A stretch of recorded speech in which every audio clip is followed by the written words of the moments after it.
Developing a personal safety plan is simply to gather information. A lot of the information we gather is information for our routine work. Conducting a thorough file review gives us an overview of the facility's history regarding previous visits, complaints, legal actions, civil penalties, etc. In addition, it also tells us who lives in the home, criminal history on any adults, and the compliance history of the facility. Sharing your itinerary. A reason for sharing your itinerary with office staff is so they can contact you at any given time. Knowing where managers can find you in case of an emergency is important for staff accountability purposes. If your itinerary changes substantially at any time while you are out in the field, contact management and inform them of the changes. When you return to the office, ensure that you also update your itinerary. Determine if you need assistance. If you have a situation where the licensee is about to lose their license, the situation could become confrontational. Perhaps taking another LPA with you may be necessary. Talk to your LPM about your concerns regarding the facility, and your LPM may find it necessary to accompany you. Neighborhood survey. A neighborhood survey is when you drive around the neighborhood of the facility to ensure it is safe for you to approach and visit the facility. The facility itself might be fine, but if you have gang members hanging around outside, you might want to reconsider if you want to make the visit. Situations may become uncomfortable and could become a safety concern. When approaching and leaving the facility, be aware of your surroundings. Parking. When arriving at the facility, never park right in front of the facility, especially if you do considerable prep work in the car for an extensive period of time. You become visible to facility staff and/or residents and can potentially jeopardize your investigation. Park around the corner, but always assess the facility on your facility review from prior visits of yourself or other LPAs and the kind of visit you may be engaging at the facility. Inside the facility. Once inside the facility, observe the facility entrance points, staff and clients that are present. Always have your eyes focused on your surroundings, and for preventative measures, never turn your back on the licensee, staff, or clients.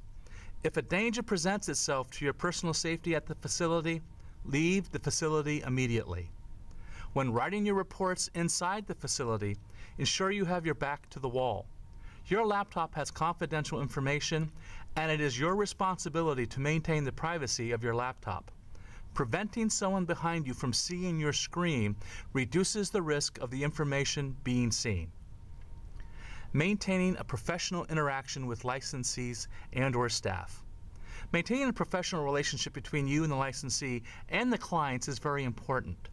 Keeping a professional relationship will avoid the relationship becoming too personal.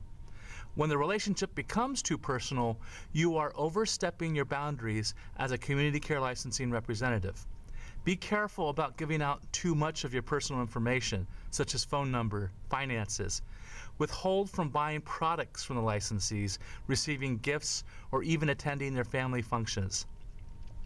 Always discuss your concerns with your licensing program manager.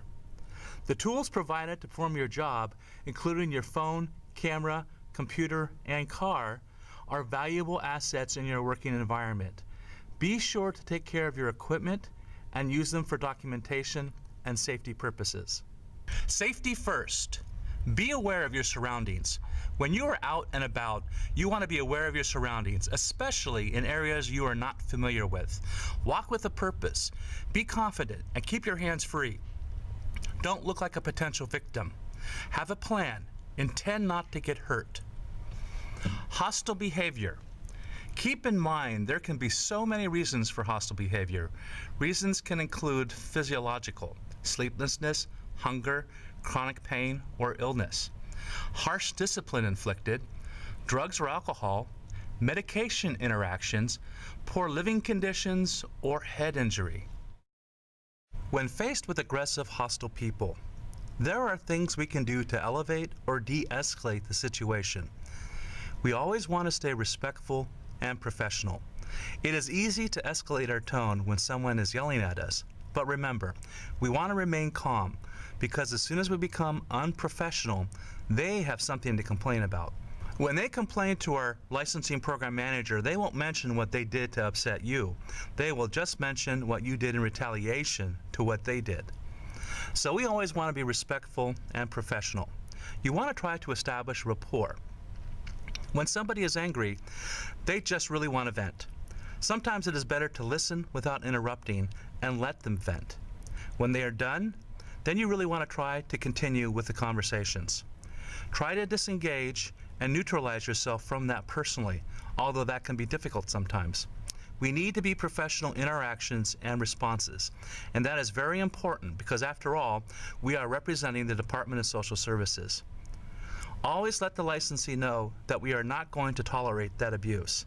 In any scenario, report the incident to the LPM and document what occurred, when it occurred, and who was present.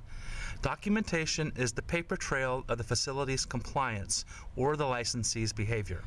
Depending on how severe the situation is, it could show up in an administrative hearing.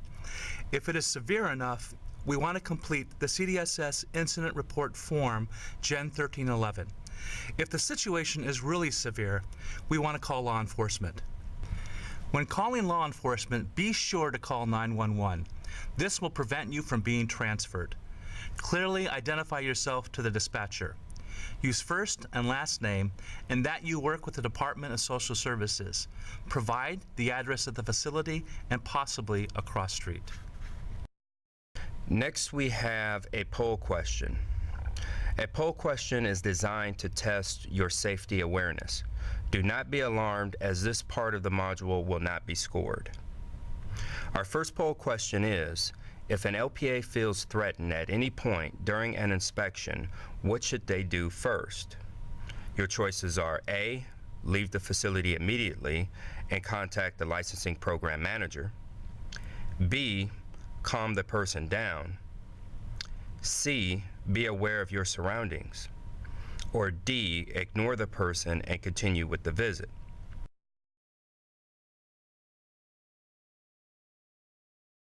The answer is A, leave the facility immediately, contact the licensing program manager. Your safety is top priority. If at any given time you feel threatened, leave the facility, contact your licensing program manager, and inform them of the situation. If the facility has clients in care, be sure to inform your supervisor so they can take immediate action if needed. Additionally, do not forget to document the incident on a detailed supportive. We now come to poll question number 2. If an LPA finds themselves in imminent danger, who should they contact first? A, the licensing program manager. B, law enforcement. C, another LPA. Or D, a family member.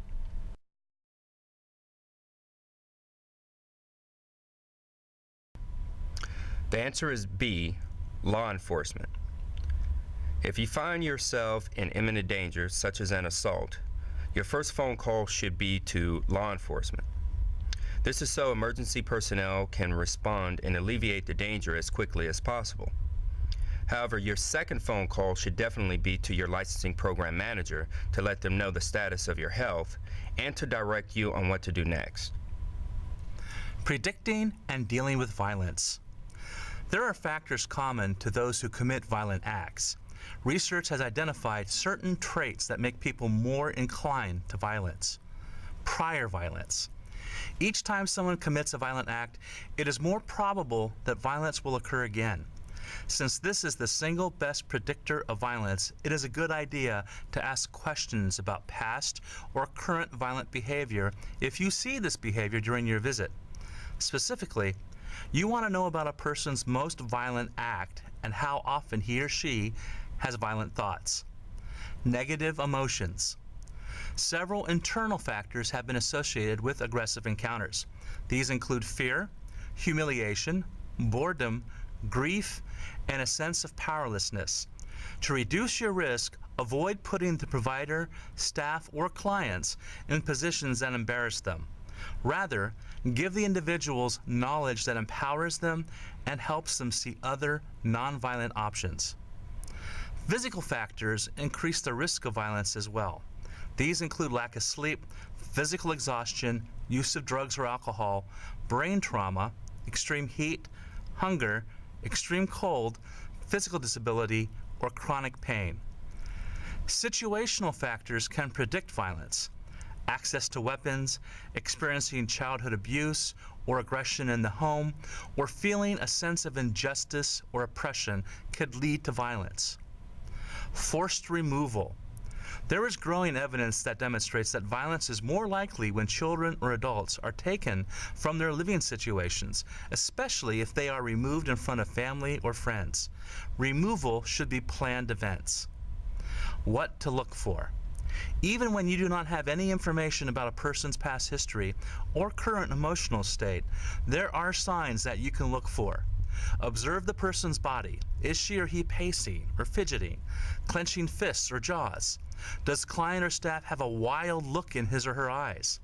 Is the person out of touch with reality, speaking in a loud voice, or becoming verbally abusive? If you see these behaviors, take immediate steps to reduce the tension before it escalates. Predicting and dealing with violence. Reducing tension. Sometimes just the fact that you, an LPA, are at the facility can cause increased tension. How do you set the tone for your visit? When you enter the facility, clearly state the reason for your visit. Explain what you will be doing at the facility. Letting the staff know up front what to expect can help to reduce anxiety. You are on a visit, an administrator in charge starts yelling at you because he or she does not agree with the citation you assess. What do? The first rule, and it's easier said than done, is to remain calm. A calm tone, demeanor, and presence transfers to others. Speak in a clear and direct manner so the person can hear what you are saying through the anger. Keep your comments impersonal. Remember, the person is angry at the situation, not you. Act professionally. Explain the regulation, reason for the citation, and how the situation violates the regulation. Share their right to appeal and how they can do this. Reinforce your calm tone with non-threatening, non-confrontational body language. However, be aware of your instincts. If you feel danger, leave the facility and call the LPM. If aggression occurs, stop, stay calm, find an exit, leave, and contact the licensee later. If you find yourself confronted with an angry client and staff are not around, suddenly the client comes at you, his hands outstretched, what do? If a person attempts to assault you, protect yourself. Your first step should always be to leave the room and get away from the situation. Find staff. If you cannot leave, call for help. Safety is essential to your success. You can't help a client or facility if you are afraid for your own well-being. Therefore, it is crucial to know how to identify potentially dangerous individuals and what to do when you encounter them. By maintaining your awareness and being proactive, you improve your ability to do your job as well as stay safe. Animals. Defense against dogs. Your best defense is to not have the dogs present during your visit. Ask that they be placed in a room or outside, separate from where you will be working. If not, you may need to cease your visit until it is safe for you. When confronted by a threatening dog, our impulse is often to turn and run. This is the worst response, since movement triggers the chase instinct in dogs. Stand very still and try to be calm. Be aware of where the dog is. Look in its general direction, but don't stare into its eyes, which could be considered an aggressive challenge. Let the dog sniff you. In a low voice, say, "No, go away." Stay still until the dog leaves, or back away slowly until it's out of sight. If a dog does attack, use your computer case or coat as a barrier between you and the dog as you distract it while you back away slowly towards safety. If you are knocked down or fall, curl into a ball and keep your hands over your ears, face, and neck. Household animals not only make some staff uncomfortable, they may trigger allergic reactions. Animals should be separated from the analyst. It is worth noting that some animals can cause additional concerns. For example, most reptiles, such as turtles, lizards like the iguana, and snakes, carry one of 500 serotypes of salmonella. It generally does not cause harm in the animal, but it can in humans. Illness passes via contaminated feces of the animal. General safety, the phone. Your phone is a notification, communication, and documentation system. If there is an emergency, change in schedule, vehicle breakdown, traffic jam, or if you are in a potentially unsafe situation, use your phone to let someone know where you are, especially if your itinerary has changed. Use it to call 911, your LPM. You can use it as a GPS to call for a tow truck, AAA, if stranded, or even the licensee if he or she is expecting you, such as in foster care or pre-licensing visits. Last, the camera function on your phone allows you to document as needed a car or traffic accident, physical plant issues which might have caused you harm, or an angry, unsafe animal. We have now come to poll question number 3. When an LPA is using their personal vehicle to make a visit to a facility, which one of the following would be the most ideal place to park? A, facility driveway. B, as close as possible to the facility. C, a mile down the road. Or D, close but out of view of the facility.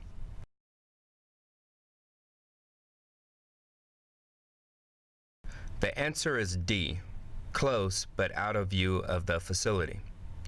The reason why we want to park outside of the view of the facility is to avoid the licensee, facility staff, or others from identifying our vehicle and our license plate number.